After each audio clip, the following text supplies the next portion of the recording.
on, guys, and welcome back to Freedom Innovations. Hope everybody's having a blessed day. Thank you so much for tuning into another one of our videos. Today's an exciting day because I'm going to show you how we took this boring unused space and we built this awesome farmhouse sofa table for the kiddos. Best part about it is, guys, we did it for just under $50. All right, guys, you know what time it is. Let's make it happen.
Alrighty, guys, now that we've got all our lumber cut, we're gonna go ahead and take our pocket hole jig.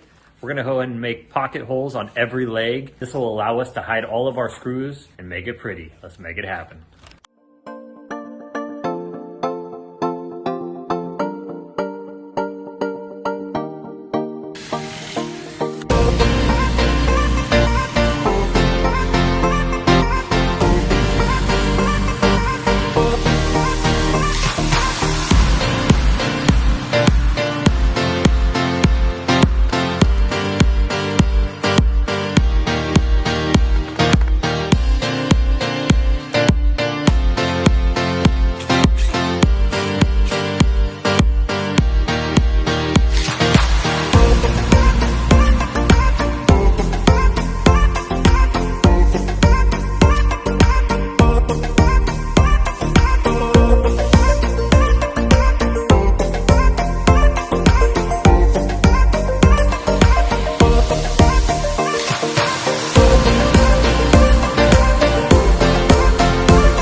Alrighty guys, now that we've got our build complete, we're gonna go ahead and go through with our Minowax stainable wood filler, fill all our cracks and nail holes, and start making it pretty. Let's make it happen.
Alrighty guys, now that we've got all our wood filler done, we're gonna be going through and sanding everything, making it nice and smooth and getting ready for paint. Let's make it happen.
As you can see guys, we're already making great use of this space. Doing a little homework after school. Practicing our math. Make it happen.